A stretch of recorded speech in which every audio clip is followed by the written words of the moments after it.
And welcome in, everyone, to the Week 14 episode of Craze's Corner.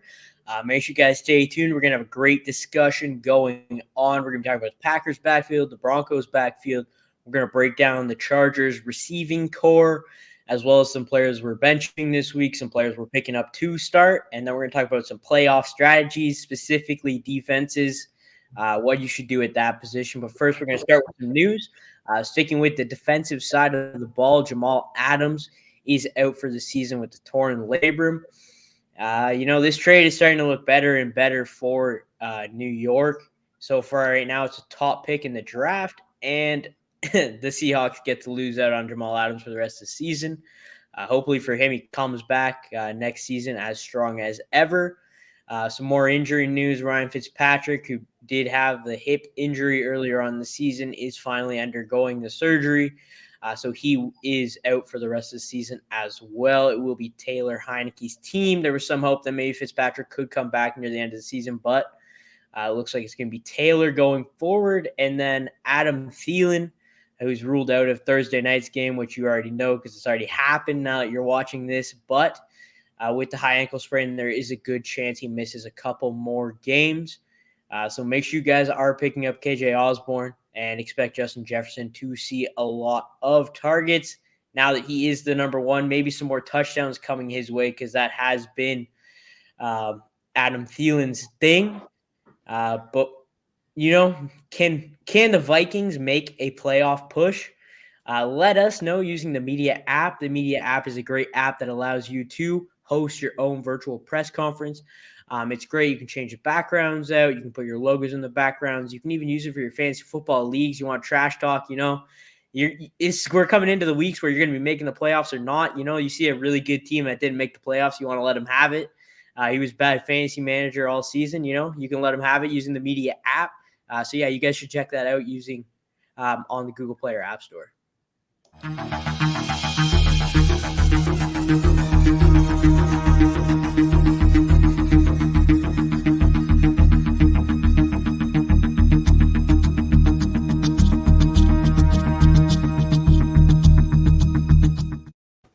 And now let's welcome in our guests. We have Zach from Ocean State Fantasy Football and Will. Welcome in, guys. Hey, man. Thanks. No problem. What's up, man? There you go. How's it going, guys? How are you guys doing tonight? Hey, after that loss last week, I'm just here. So since we're recording this Wednesday night, the Vikings game will have already happened. So any comments you want to, any big comments you want to put out there, Will? Congrats on the win, congrats on the loss. No, I'm just looking forward to the draft. Come on, let's. I think they can get down to the fourth pick if they do this right, but we'll see what happens. Wow, I mean, KJ Osborn, what a game! Totally worth. Definitely. Good call. As Zach. I said, you should have picked him up. Yeah, it's great. Let's start.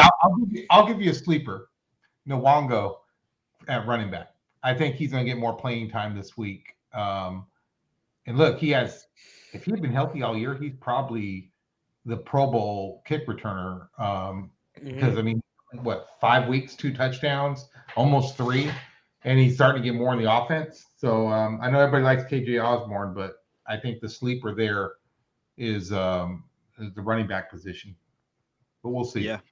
I mean, he's taken away from my Madison touches, so I'm kind of upset. But that's it. That's a whole other conversation. But let's start with the Packers backfield.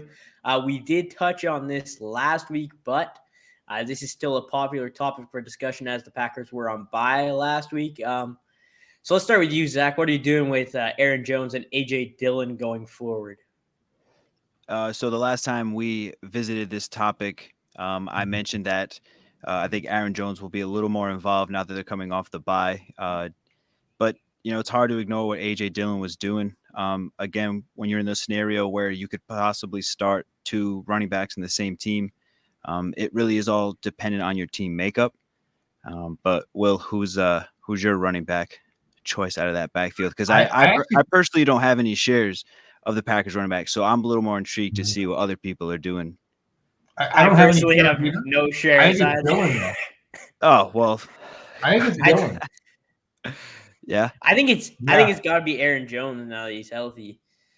Not that, maybe AJ Dillon's he's better at certain things, and Aaron Jones probably got his things. So I think they will be used probably as a 50-50 split. But there's no denying the $48 million that Aaron Jones will be making over the next 4 seasons. So maybe AJ Dillon gets some work in when they're up against other teams because they are heavily invested in Aaron Jones' future, where they can move on from Dillon. I think Jones scores more fantasy points and rest of season. But what's your reasoning for picking Dillon, Will? I just think it's the NFC North winter football.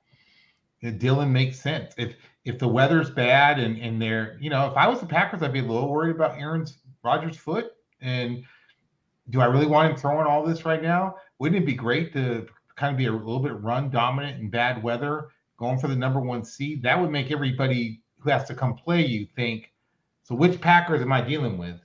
Because honestly, right now, if you're the rest of the NFC and you think the Packers are going to be the 1 seed, you're hoping for bad weather. Because you believe if I can make them run the ball, I can play that game. But, if I was the Packers, I'd let Dillon heat up a little bit, because if it does get bad weather and they need him, I mean, he's huge.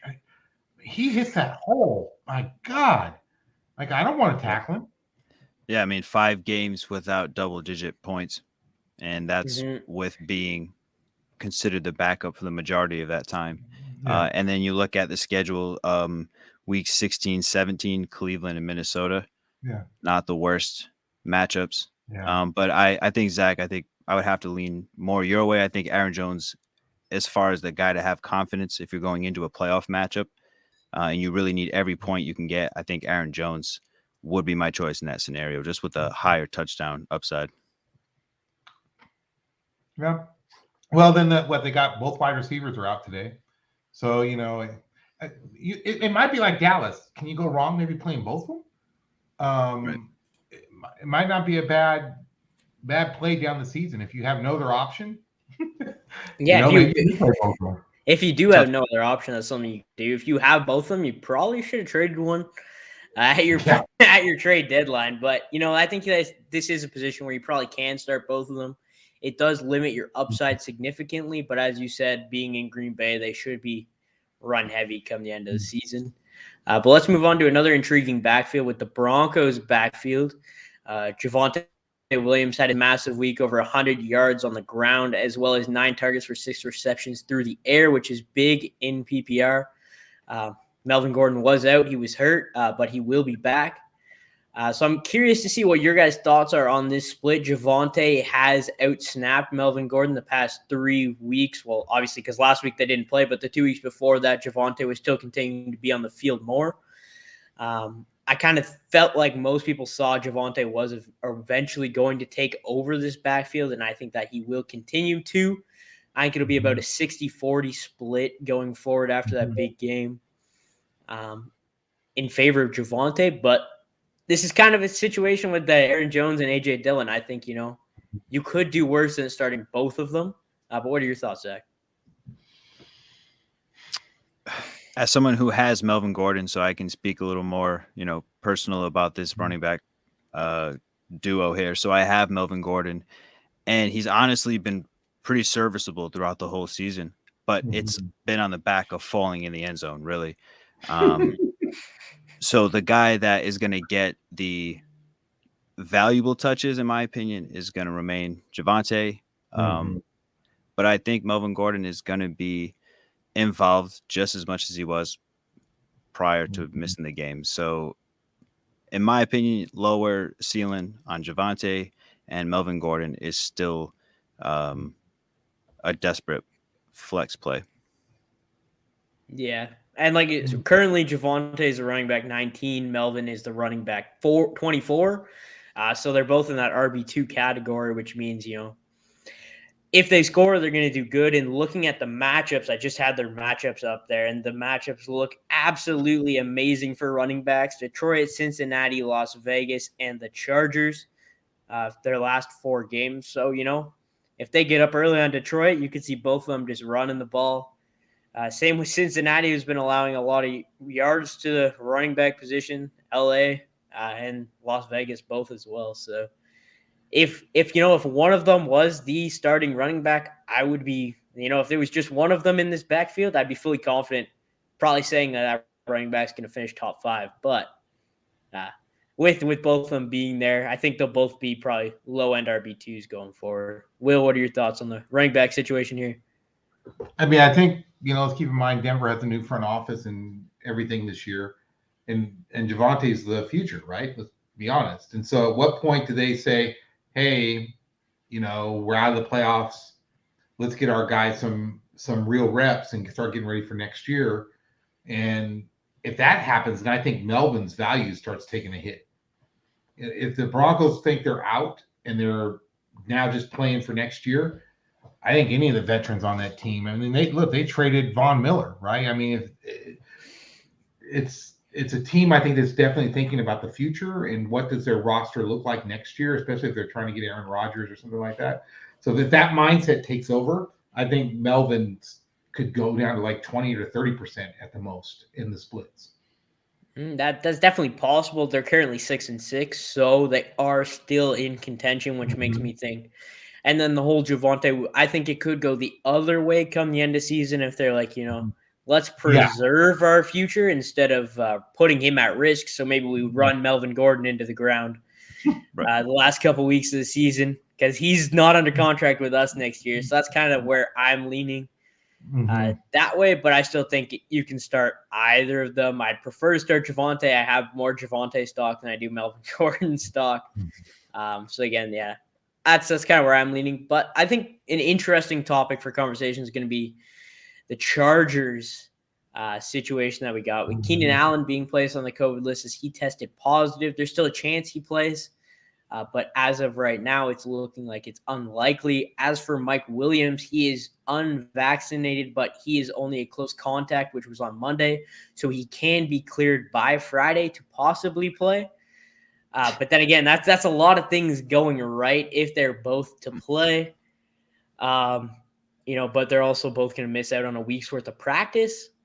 Let's start with what does this do for Justin Herbert's value going into this week? Are you guys fading Justin Herbert in your rankings a little bit this week, or do you think he'll be fine with the other weapons that they have in the offense? We'll start with you, Will. I don't know. The Chargers, they frustrate me. They frustrate me every year in fantasy. It's, I think you have high expectations, and now this, and I'm worried about the Chargers. I don't know. I'm kind of scared to, especially the most important weeks of the fantasy season. What is your faith in these guys to be on the field and produce for you right now?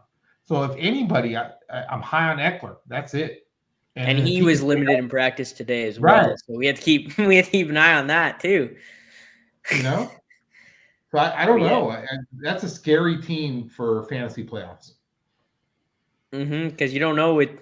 They're also injury prone, right? So anything could happen. I just looked at Justin Herbert's stats. He's currently the quarterback 2, despite weeks of 14, 15, 13, and 12. So 4 weeks with under 15 points, but he's the quarterback 2.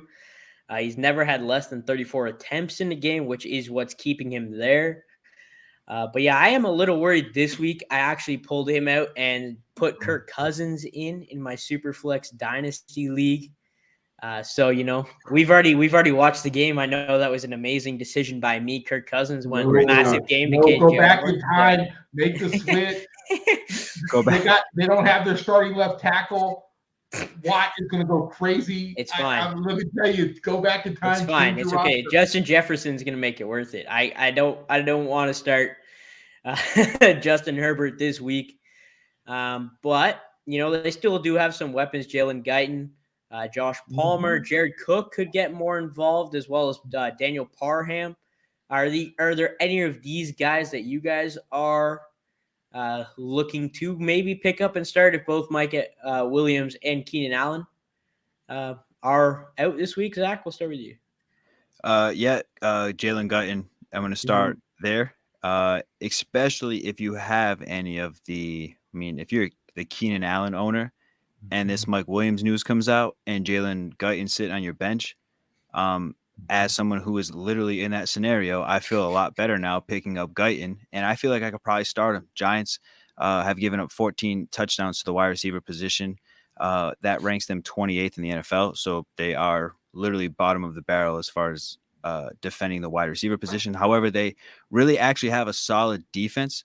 If you look back the last two games, they kind of bottled up Hurts for the most part, and then against the Dolphins, I mean, that game was pretty boring for a majority of that game, just due to the defensive struggle. But I like Guyton. I agree with you. Austin Eckler gets a bump in my opinion. I think you should feel fine playing any of these Chargers because who are you playing now? Really, like it's three guys now, so Yeah. they got to throw the ball to somebody. Yeah, I'll let you go next, Will. There. I like Cook. I think, he's a veteran, and they probably run a lot of two tight ends now. If I was them, I would. I'd run two tight ends and run some play action. And because the deep ball should, I don't know. I would think the deep ball would not be as big as part of their game plan, but hey, we never know. Maybe they will. Maybe they'll just air it out. Yeah, I mean, I am going to talk about Guyton in a little bit more, but for Cook, I do like. I think he gets involved more. He's probably more likely to score a touchdown than any of the other options, which is what I think, especially in the tight end landscape where you're like who do I start this week? You're like, maybe I'll find someone on the waiver wire, and Jared Cook is probably there without all the weapons. Herbert's got to throw to someone, and he's going to be that guy that's going to be able to get open. He's still a massive target. So in the red zone, he's probably going to score. But we're going to move on to the next segment, which is where Jalen Guyton comes into me. Each of us is going to bring up one player who we think, we're going into week 14, which is probably the week just before your playoffs start. So maybe some of you guys, you're fighting for seeding, trying to get that bye. You're fighting to try and get into the playoffs. So here are some guys that we are confident in starting this week that are probably available on your waiver wires. Mine is going to be Jalen Guyton. He's coming off of almost a 17-point game in which Mike Williams and Keenan Allen both played in. He's going to get a wide receiver one all throughout the week in practice because both those guys, even if they do come to play, they won't be practicing. I think that bodes well for him even in the event that one of them plays. I doubt Keenan Allen and Mike Williams are both cleared to play because Keenan does actually have COVID. So for me, I think the targets are going to be there, and I think he's a talented wide receiver, and I think he will make enough out of those targets to be I would say a mid wide receiver 2 this week is where I'm going around. You feel the same, Zach? I didn't mean to kind of steal the thunder before earlier about talking about him, but I actually am starting him. So I'm pumped to know that you have the confidence too, because now I feel a lot better playing him. But I agree. Wide receiver 2, and like you said, they got to throw to somebody, right? So and they are like not Jalen Hurts, Justin Herbert. 34 pass attempts was his lowest so far this season, so those attempts are going to be going somewhere. And he's shown a rapport with Jalen Guyton. It hasn't been consistent, obviously, because he's been the third or fourth receiver on the team, but now he's going to get his opportunity throughout the week in practice. So I am confident. And I did bring it up a little bit, and I noticed you didn't go too into detail about him earlier. But, yeah, I think this is going to be a guy who I'm probably not, this is a 1-week type pickup and play. I don't think he's going to have value come the end of the fantasy football season. But for this week, you need a wide receiver. I'm in that position. That one last flex spot, I'm like, I need someone. I picked up Jalen Guyton, and I'm putting him in there confidently. Do you have any thoughts on Guyton, Will? Gotta throw to somebody. Yeah, and he's going to be that guy. It'll be Cook, Guyton, and maybe they get Josh Palmer involved a little bit more than he has been. They have been trying to. They've been dialing up some plays that you've been able to see already for Palmer. So I'm excited to see what he does because I do own Palmer in Dynasty, sitting on my taxi squad. Not getting much work in, but I'm hoping eventually. Eventually, I think. How many rounds do you have in that draft? Well, it was a four rookie round. I picked him up off waivers though and put him on my taxi squad. Gotcha. So. Okay, all right, I got you. Yeah, we have a real deep bench in that league. Apparently. But yeah, we'll move on. Zach, let's talk about your guy who you're confident to pick up and start this week. I'll let you introduce him. Yep. I'm gonna go with Teddy Two Gloves. Yeah. Because Oh, again, I wanted to really I'm in it with whoever's watching this, listen to this. I'm in it with you. That's why I'm going with my personal picks. What I'm doing, I'm in a 12-team competitive league, so it's not like I'm in this like 8-team league giving you these crazy pickup ideas. But if Teddy Bridgewater is out there and you're in my position and you've been kind of borderline streaming quarterbacks, I think going against Detroit is a great matchup. The quarterbacks have been so like up and down, I feel, this year, more than normal. So if you want to just get some like steady Teddy, that's this. I'm going Teddy Bridgewater, and like I said, I don't think Detroit's probably still celebrating that win. They're gonna show up to this game and be like, "All right, we did what we wanted to do. We got that one game out of the way. Dan Campbell can relax." And now they're just probably gonna get smoked by Denver. So yeah. Teddy Yeah, Two Denver's Gloves. they've got a lot of money in the wide receiver position now that they extended Patrick and Sutton. They also have Noah Fant, who I am starting this week due to the Dallas Goedert bye. So yeah, for me, I'm hoping Teddy does well as a Panthers fan, seeing what he did to us last year. Not fully confident, but I think he will. He's been consistent so far. As you said, the quarterback position has been an inconsistent position. The quarterback too that we were just talking about, Justin Herbert, had those weeks where he was letting like the 10 points, and he's still the quarterback too. So you could definitely do worse than Teddy Bridgewater this week against a poor secondary. Will knows a lot about the Lions, watching them all of last week absolutely tear apart the Vikings. But what are your thoughts on Teddy Bridgewater going up against his defense? I think Ocean's exactly right. Can we all see this coming? They'll probably get smoked 45-0. Right. I mean, half the team was sick today, so you don't even know who's actually going to play. They all celebrated like they had won the Super Bowl. Right. So it's just even if it was Green Bay versus Dallas and whoever won that matchup, the next week is just set up for a letdown, right? Because the emotions from this week. So and everything Michigan's been through in general and Detroit's been through, you just kind of got to feel like this could be a bad week for Detroit. And so I like Teddy Two Gloves, and he knows Detroit, right? He's not different coach and all that, but Teddy's pretty good with these NFC teams. So he's a veteran. He may not be the greatest quarterback, but I think he'll put up good numbers this week. Yeah, and if you're playing, and you get points for tackles, maybe he'll actually make the tackle this week if he throws that interception as opposed to just, oops, I don't want to tackle you. You can just go run for a touchdown. Business decision. Yeah, business decision that he said he later regretted. I just found it funny that the Broncos quarterback wasn't putting in the effort after Broncos made fun of Cam Newton for not putting in the effort for so long. Made me happy, turn the tables a little bit.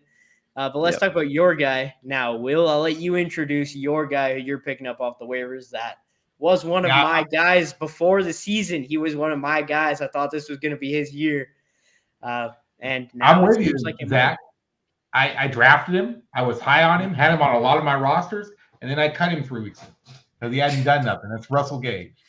And then the first week I cut him, I felt pretty good. I think it was 0 for 3, right, against the Cowboys. So I thought, last 2 weeks he's heating up. So I think Atlanta still scares me. If they're healthy and they got their full team out there, that's still would we be shocked if Atlanta made the playoffs as the last seed? Yes. I would be extremely shocked if Atlanta made that last seed. There are so many other teams that are competing for that last spot that if Atlanta gets it. Yeah, but you look at the NFC East, they all play each other. I mean, the NFC East could decimate themselves in the playoffs hunt, because I think Dallas and Washington make it from the NFC East. I don't think the Eagles make it. I'm not sure the 49ers make it. I think they got hot, but I think now people are like, okay, I'm going to make Garoppolo beat me. And we saw that last week. So, all I'd say is I think Atlanta's heating up, and Gage is definitely heating up. I mean, 11 out of 12, 11 catches on 12 targets, 130 yards. The only thing he didn't get last week was a touchdown. Yeah. And that was Atlanta against Tampa Bay. Tampa whose Bay's secondary defense, sucks. ah, Their secondary is terrible. I still think they did well, and We'll I'm see. rolling. I'm rolling with Gage. We'll see how he does this week against an actual secondary. That's about all the defense has got going for them. Apparently, as of late, is their secondary for the Panthers. So I think they'll probably. As long as Cordell's on the field, it's. I think those Atlanta wide receivers become really dangerous. Mm-hmm. Yeah, like I said, I'm in love with Gage. I thought he was going to have a big year. And now with Calvin Ridley being out, who knows how long he could be out. I wouldn't be surprised if he doesn't return this season unless they make the playoffs. So he could be a guy that you're picking up playing this week against Carolina, but he's also a guy that you're picking up and you might be able to play him a couple more weeks down the line because they play San Francisco, which is a better matchup. San Francisco secondary isn't great. But then they do play Buffalo again, who, even though they're without Tre'Davious White, still has a good secondary. So we will see. But I think that they have some tougher matchups coming up. So I would be surprised if they're the 7th seed in the NFC. Do you have any thoughts on who the 7th seed is going to be in the NFC there, Zach? No? I mean, what is it shaping up to be right now? Like who? Currently, not sure who it is. Hold on, I'll tell you. Yeah, let's pull up I mean, I would imagine it would be one of the NFC East teams, right? I think right now it's actually San Francisco, if I had to guess. Yeah, Washington's at 6 and San Francisco at 7.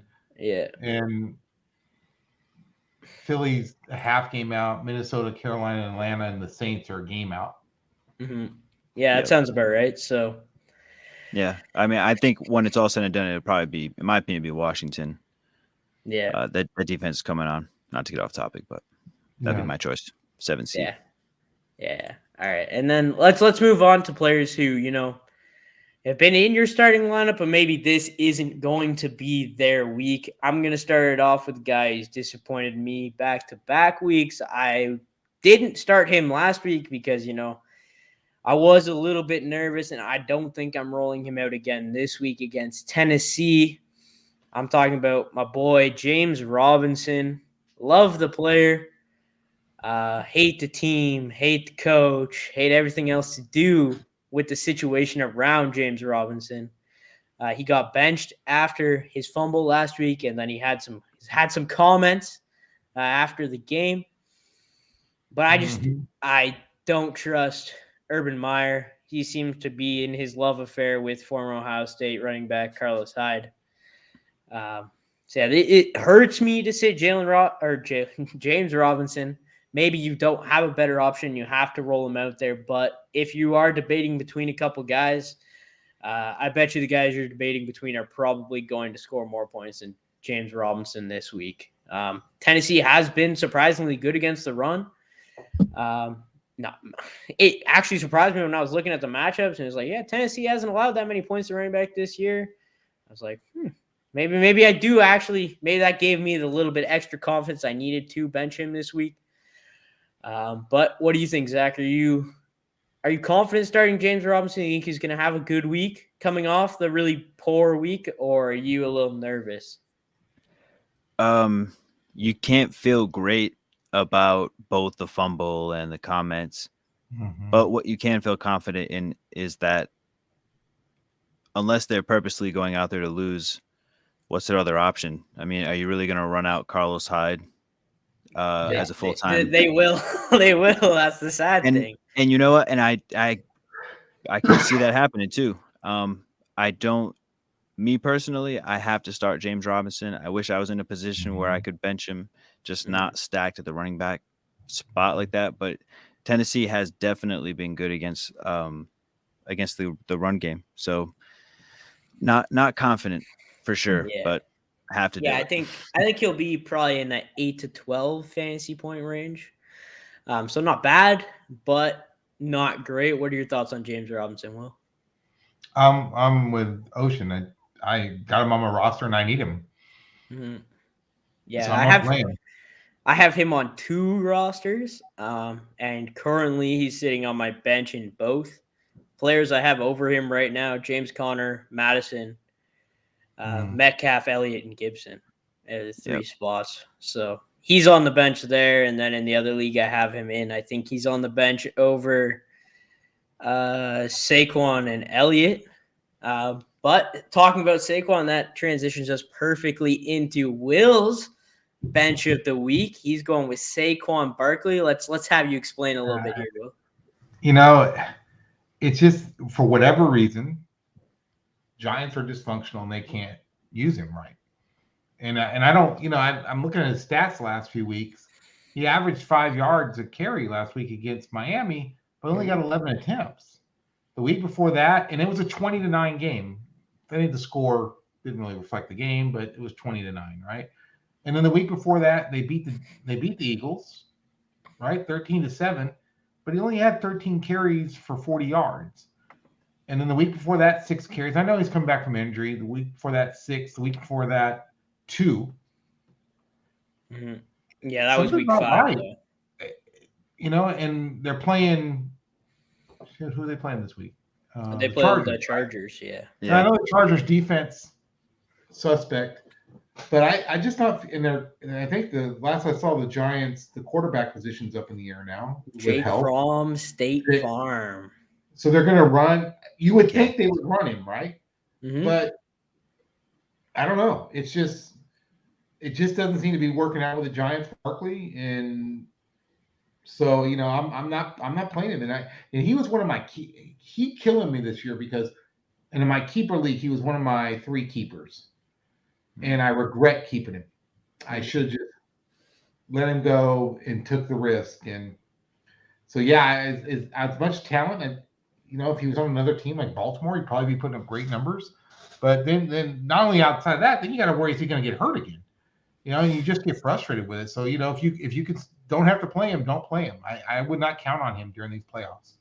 Yeah, I think the only thing that in any sort of if you're playing standard, maybe you look to keep him on the bench. But if you're playing in any sort of PPR, 6 targets, 6 catches, 5 targets, 4 catches, 9 targets, 6 catches, and that was last week. He had 9 targets with the backup quarterback Mike Glennon. This week they're going to have an even more inexperienced quarterback with Jake from State Farm. So he will be checking the ball down. Freddie Kitchens can be like, listen, guy, Saquon Barkley can make guys miss. Check the ball down. So that's the only reason I have him starting in a couple leagues. I have him in Dynasty, and you're right. He has been extremely annoying with all the injuries and everything. But for me, the PPR value with the targets he's been seeing over the past few weeks is what makes him that's what increases his floor in any sort of PPR. So that's why I will be rolling him out this week. But what are your thoughts, Zach? I'd like to hear your opinion on Saquon Barkley. So Saquon has definitely been one of the more frustrating players to own for quite some time now, it seems. But I wonder if there's going to be some sort of circa week, 7 Michael Carter production via the was it Mike White short-lived era we had in the Jets. I think that was one of the games Michael Carter went crazy because it was an inexperienced backup quarterback, ridiculous amounts of dump off passes to the RB. So that'd be your only saving grace, but I don't think you can ever feel confident not only starting Saquon, but really any Giant at this point. Yeah, I agree with that. It's really the Giants in general. You're like, I really don't want to start any of them, but I am confident with Saquon Barkley's floor as long as he doesn't get hurt, which is a possibility. Coming through, he could very well get hurt on the second play of the game, and then you're pretty much going to end up with a dud. But opposed to that, I think he will see 5+ targets, and he'll probably catch 4+ receptions, which is already 4 points there. If he gets the 10 carries, maybe 50 yards, there's already 9 points. And then anything else he can do on top of that, he's going to be that safety blanket. And if the Giants coaching staff has any idea what they're doing, they're going to tell Jake, don't try and force it. We can run screens with Saquon all day. And I think we saw back when Saquon was healthy, he can do a lot with a little. So that's the only thing. I'm not excited about his ability to run the ball behind the crappy offensive line that the Giants currently have. I'm just excited about the because he's a great receiving back, and I think some people do forget about that. So that is what has me excited about Saquon going forward, but I'm not confidently putting him in there. I'm putting him out there with the hopes, that he does return back to Saquon Barkley of old. But yeah, let's move on to, we're going to talk about some defenses here, but this is more going to be a segment of how to build your rosters going into playoffs. Obviously 3 weeks for most teams. If you're in any 10, 12 team leagues, if you're in 8-team leagues, it might only be a 2-week playoff. But in those 10 to 12, even more, you're going to have probably the 3 weeks where playoffs. We're going to start with the defenses. So my personal preference for defenses going into the playoffs is I like to roster 2 defenses. I look at the matchups because to me, defenses win and lose fantasy football championships. I don't love it. I'd prefer to just have, I play in a lot of leagues without defenses and kickers because I don't want my week to be decided upon a defense having a big week or a kicker having a big week. I think, it's not quite as fun to be like, oh my God, my kicker just, he got that extra point I needed. It's more fun when that wide receiver, he made that guy miss. So that's a different thing. But in my leagues where I do have defenses, I roster 2. I look at the matchups. I make sure, if there's 3-week playoffs, if one of them has a good first 2 weeks, I want to make sure that second defense has a great last week. So that's really what I look to do. One defense I will bring up. I'm going to start with the best defense on the list of 6 that we have developed here for you guys. Going to start off with Tampa Bay's defense. They play New Orleans, which, with Taysom Hill, maybe that's a good matchup. Maybe that's a bad matchup. You might get the interceptions from Taysom. You don't know. And then they play at Carolina. Who knows what you're going to get from Cam Newton at this point in his career? And then you play at the Jets. So to me, none of those 3 matchups scare me. The Tampa Bay Buccaneers defense is probably one defense where I'm fully confident in starting all 3 weeks. I don't know about you guys. Are you guys a little worried with the Taysom Hill, Cam Newton, that maybe one of them has a big week? I don't think any of us are really worried about the Jets having a big week against Tampa's defense. Sherman's coming back, might be playing some safety, which I think would be good for the secondary because, otherwise Richard Sherman's just going to keep getting burnt by all the young, speedy wide receivers. So are you guys both confident with starting Tampa Bay those 3 weeks, New Orleans, Carolina, and New York? Yeah. Yep. Fun fact, Tampa Bay Buccaneers have as many interceptions as the Houston Texans. Just throwing it out there. Yeah. Not that it means anything. So I mean, just to piggyback off that, just a small like tip around defenses too. Like even if it's not the best matchup, but it's a low over under. Mm-hmm. Yeah. Don't always check those over unders, man. No one knows football better than Vegas.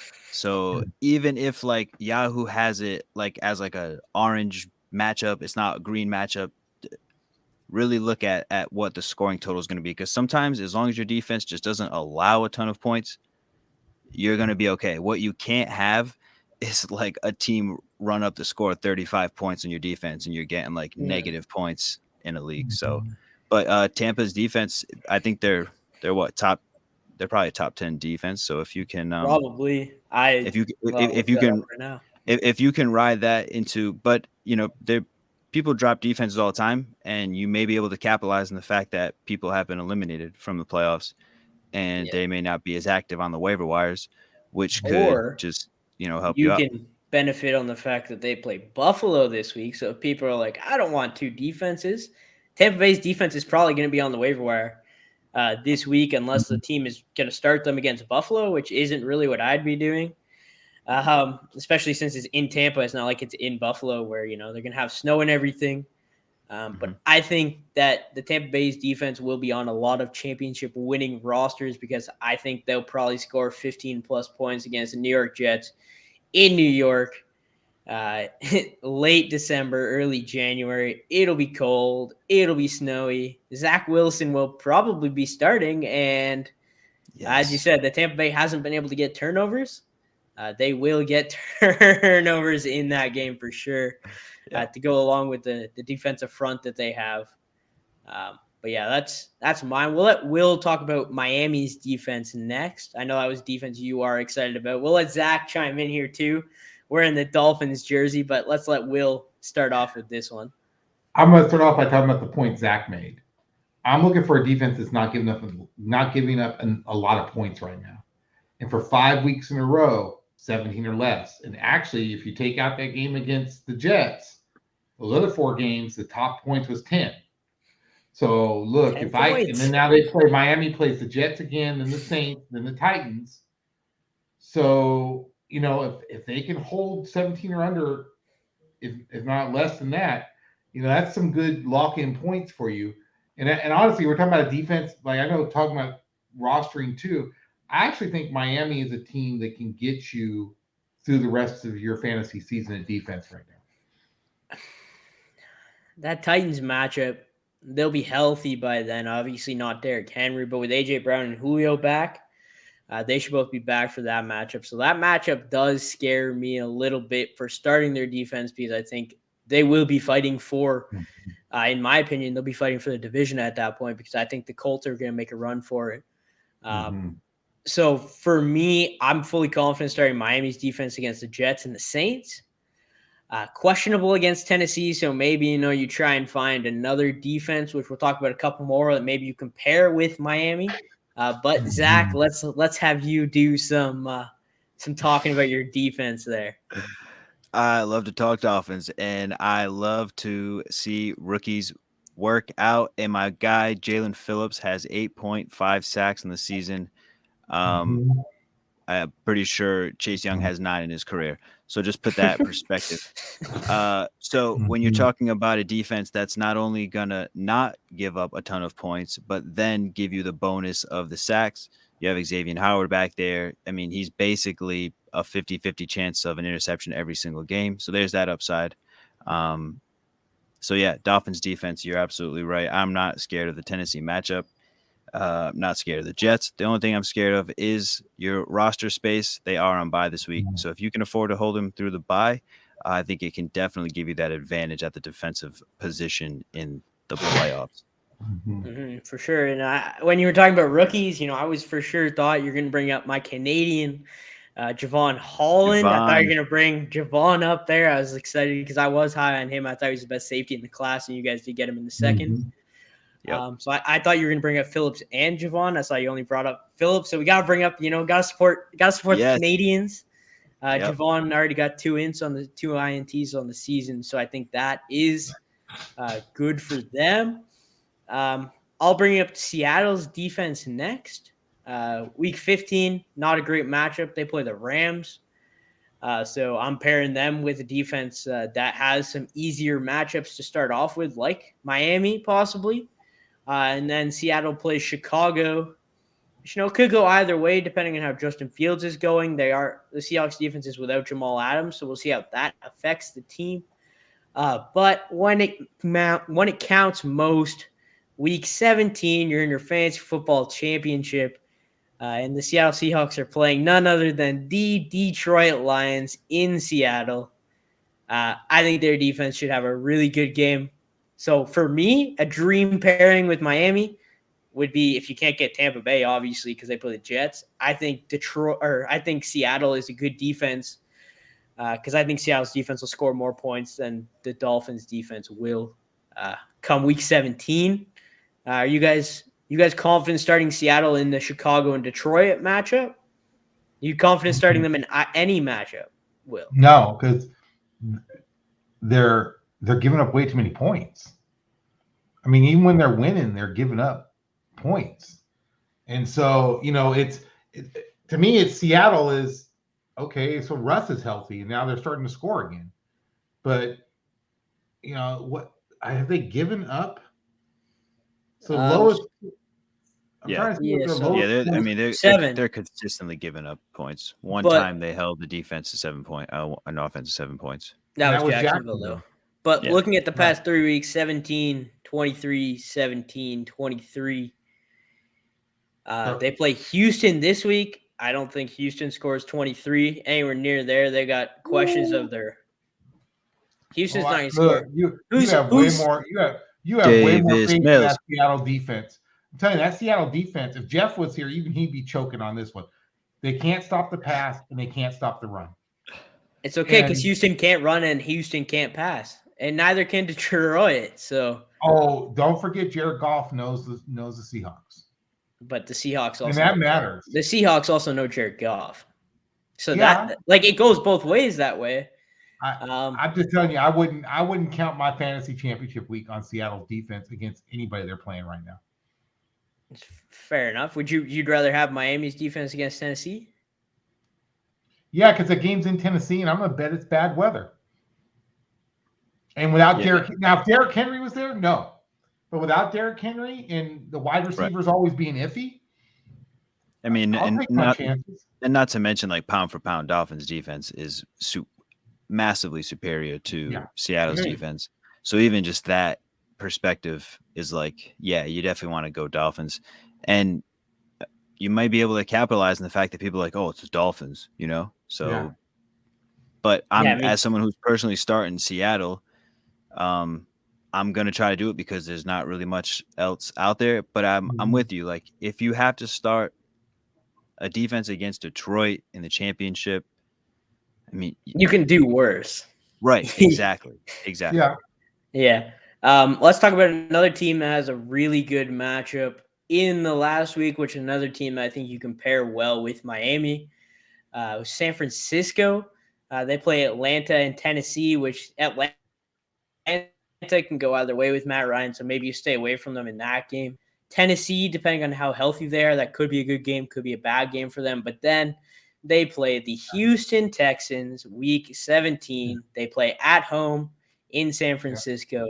I think that's another matchup where, San Francisco's defense should have a big game. Who knows who's going to be starting for the Texans by then? Will it be Davis Mills? Will it be Tyrod Taylor? I think they're going to probably flip back and forth. Houston they can't run the ball.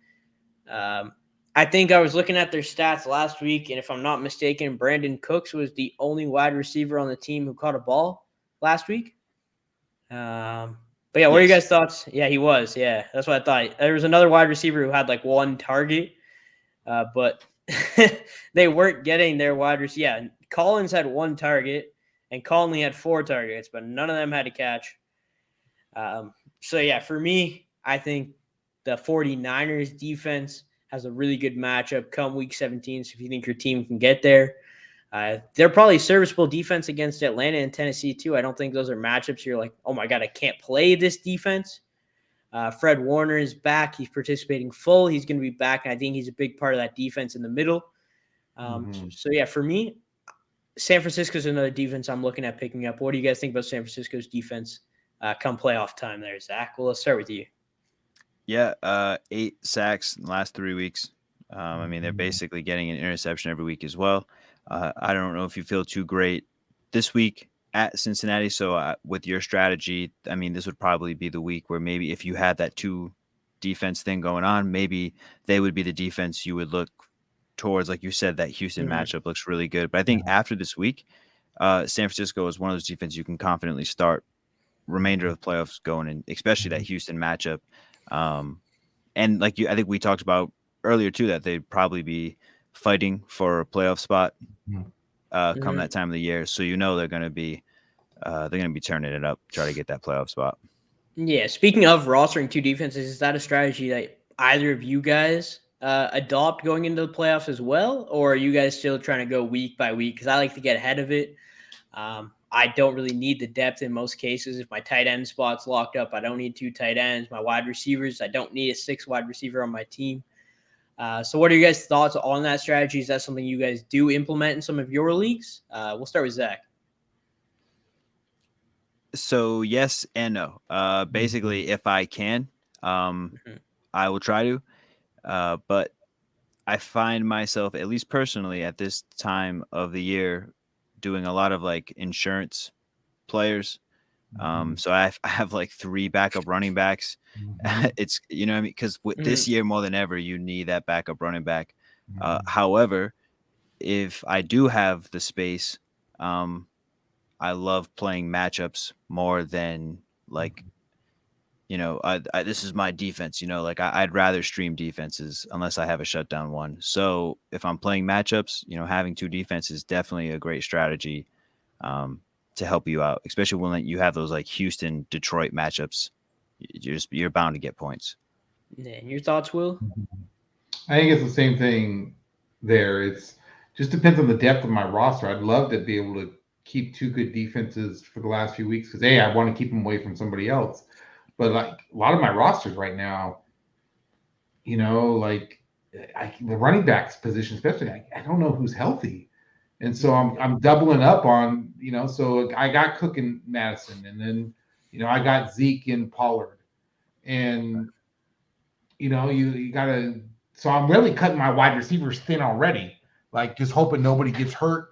Tight ends only got one, probably only carrying one quarterback at the most, honestly, but those running backs this year are just eating up roster spots because, like, oh man, if I lose somebody for 2 weeks, I better have them handcuffed to who's coming in behind them. Right. Yeah, for sure. Like you said, that's a good strategy. If we have some time at the end, we'll talk about some strategies going into playoffs. But that definitely is something to monitor. It's going to be team dependent. I try to build my rosters, especially if I'm, higher up in the seeds. I try to build my roster so I can make some trades at the deadline, maybe give up a little bit of depth for some better starters. That's kind of how I approach it if I'm locked in. If I'm not locked in, obviously you got to make those tough calls. Maybe that's something you can't afford to do right now because you need to win this week. Let's talk about a couple more defenses. I have two more out here, and then you guys can shoot some out if you have any more. But we'll start with Denver. They don't start off well. They play Cincinnati, so maybe that's not a matchup you want to play. But then they play Las Vegas. So maybe that Las Vegas matchup is going to be good. And then they play the Chargers, which also isn't a great matchup, but Denver's defense has been pretty good so far this season. So are you guys looking Denver's way? They play Detroit this week as well, which is big. So maybe they got off to a good start. What are your thoughts on Denver's defense?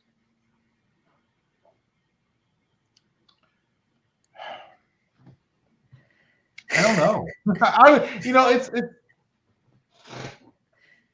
Yeah, I mean, at the start of the season, honestly, Denver was one of those defenses I tried to get at the start of the season, and then quickly, like, oh my God, was I wrong about that? Right? Yeah, I mean, after their first 3 weeks, they were pretty bad. So I don't know. Yeah, I mean, the bright spot is my my guy lineage of great Dolphin Patrick Surtain the first, Pat Surtain. I just want to shout at him out.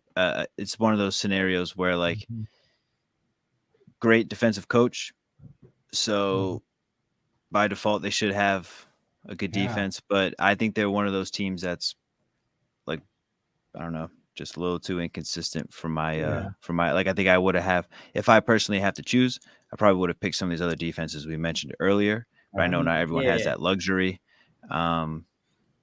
But they're a defense I kind of see as lower end for a defense you're going to want to be starting. But they did just hold Kansas City to 16 points, and Kansas City has been hot. So that is something to monitor. As you said, Pat Surtain. If Micah Parsons wasn't playing this year, I think Pat would definitely be a shoe-in for Defensive Rookie of the Year. But unfortunately, he's not going to get that because it will be Parsons' award. And then last defense I wanted to bring up, which I think I prefer over the last defense over Denver, but New Orleans. They play at Tampa week 15. Yeah, definitely not starting them in that matchup. I'm pairing them with the team like Miami, who plays New York, or any other defense, or really whoever plays Detroit that week. I'd rather have their defense. But then they play Miami and Carolina in New Orleans for both of those games, which is important. Miami's been on a hot streak, but there's still some opportunities there. New Orleans should be able to get a couple sacks. And I can't see Miami going into New Orleans and putting up 20-plus points. And then for Carolina, I couldn't tell you what to expect from Cam come week 17. I can't tell you what to expect from Cam going into this week. So looking at those two matchups, those are some matchups where I'm like, you know what, New Orleans defense, they have a pretty good defense as well. They're a well-coached team. And they're kind of right in the mix now that Taysom Hill's back starting, Kamara's back. They're going to be trying to make that last-ditch playoff push for that 7th seed. So they're going to be competitive. They're going to need to win these games. And I think they have a team that can get some turnovers. So for me, that's another defense I'm looking at. Zach, what are your thoughts? I know that Miami matchup. What are your thoughts? First off, let's not give Bill Belichick any more credit than he needs. You got the Jets matchup this week, so fire up your Saints.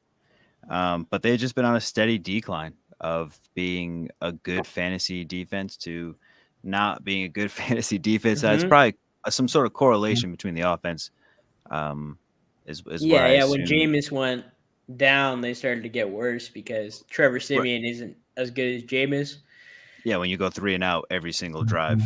But with Taysom now, I think they'll run the ball more that Alvin Kamara's back. And that should lead towards them having higher time of possession, which means the defense is on the field less, allowing the other team to score less. So maybe that does bode in their favor going forward.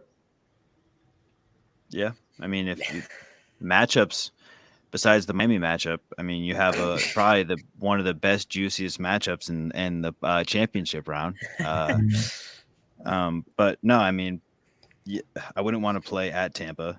No. So this may be a 1-week rental defense, just because even, I joke about the Panthers, still not something you're like excited to start.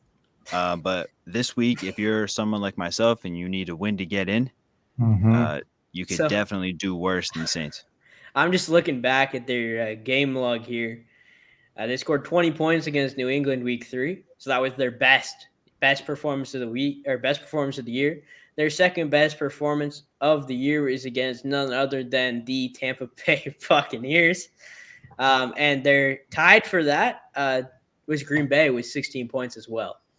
So they managed to score the most points on defense against Aaron Rodgers, the Patriots, and Tom Brady.